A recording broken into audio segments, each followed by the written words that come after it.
Hi! Today we'll take a detailed look at the capabilities of the Galaxy A57 5G. This is a mid-range device, but in terms of software, it's now as close to the flagships as possible. The One UI system hides a huge number of settings that are either hidden by default, turned off, or buried so deep that very few people know about them. And I've chosen 15 features ranging from basic interface optimization to working with artificial intelligence, and we'll go through each one so you can set up your smartphone together with me. And we'll start with the simplest but most important thing, how we use our smartphone every day. And the first feature is customizing the side button. By default, holding down the power button activates the Bixby Assistant. In our reality, that's not always convenient. So what do? We go into Settings, then select Advanced Features, and here we choose Side Key. I recommend changing the Assistant activation to the Power Off menu and assigning whatever you need most to double press. That is, it could be the camera, flashlight, magnifier, and so on, any app at all. The next interesting thing I want to show you is Widget Stacks. So, to avoid cluttering your workspace with a bunch of icons, Samsung has stacks, and sometimes you really want to make good use of all the screen space. And how do they work? We hold one widget and drag it onto another one of the same size. Now you can swipe between them. This lets you keep the calendar, music player, and weather all on one screen without creating chaos on your display. Next, in the section Software Information. Okay, let me find it now. About Phone. Select Software Information, and here we have the build number. We tap it 7 times. This is to unlock the developer settings because I'm about to show you the next feature. First, we need to open up the System Developer Settings menu, and once we are inside, we will look carefully for the specific animation scale options. Here we have window animation, transition animation, and animator duration scale. And we change the value here from 1 to 0.5. And the system will start rendering transitions twice as fast, and the smartphone will feel much, much more responsive. These 3 settings are the basics. We've removed unnecessary delays and prepared the workspace. And now let's move on to the most interesting part. These are the Galaxy AI features. And the first feature is Circle to Search. This is the most talked about feature in recent years. If you see sneakers, beautiful buildings, text in a foreign language, or really anything at all on the screen, you just hold down either the navigation bar or the home button and circle the object you want to search for. And Google instantly finds information about that object. And this works in any app, even inside a YouTube video or on Instagram or in the gallery. The next feature I want to show and talk about is Generative Photo Editing. What is it? We open any photo in the gallery and tap the icon with the stars. But before you begin, you also need to make sure that you are properly signed in to your personal Samsung account to use this feature. And then, once that is done, we can select the Object Eraser tool and carefully choose an object we want to remove from the image. For example, let's select this one and tap Erase.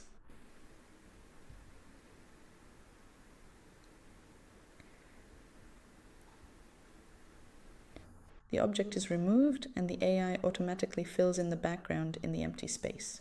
Overall, there weren't any difficulties with this. Of course, sometimes there are unsuccessful attempts. This is a professional retouching tool.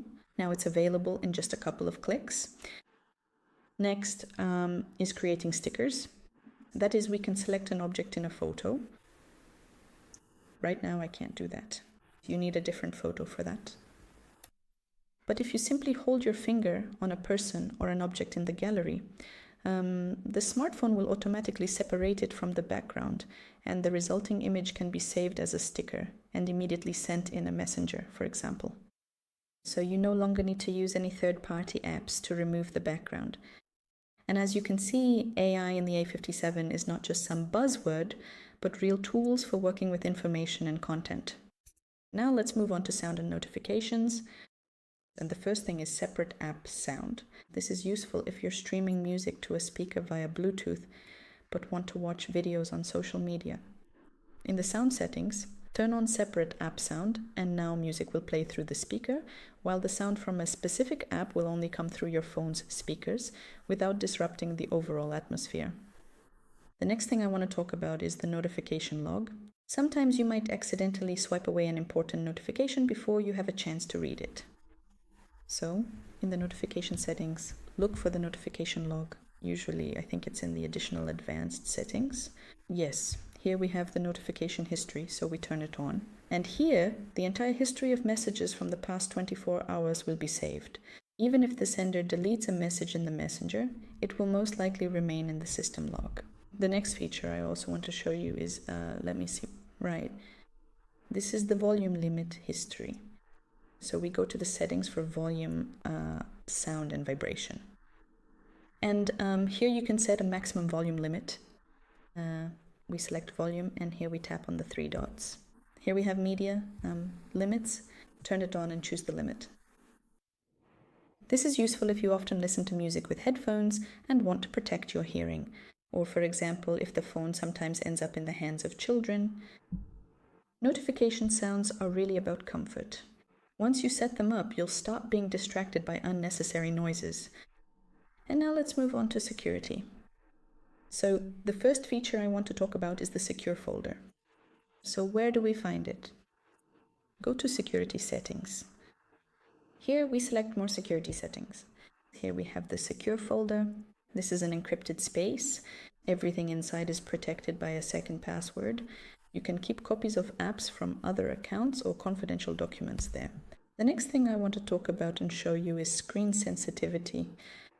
If you've put a protective glass, for example, on the screen, sometimes the touch sensor may not work as well. Let's go to the display section, and here we have touch sensitivity. We turn it on. This increases the screen's responsiveness, and the fingerprint scanner starts working more reliably. Another feature is the maintenance mode. If you need to send your phone in for repair, turn on this mode in the device care menu, and the smartphone will restart and hide all your data. That means photos, passwords, chats. The technician will be able to test the phone's functions, but won't have access to your personal life. Security on Samsung devices is implemented at a high level, and these features give you confidence that your data is under control. And now we move on to the final section. This is about gestures and the battery. And the next feature is taking a screenshot with your palm. Of course, it's not convenient for everyone, but overall it works. So instead of pressing buttons, just swipe the edge of your palm across the screen. This is the fastest way to take a screenshot on a Samsung. Check if this option is enabled in the Motions and Gestures menu. Next, what I want to show you is battery protection. If you plan to use your smartphone for a long time, you can enable adaptive battery protection. Here we have battery protection in the battery settings, and we turn on this protection.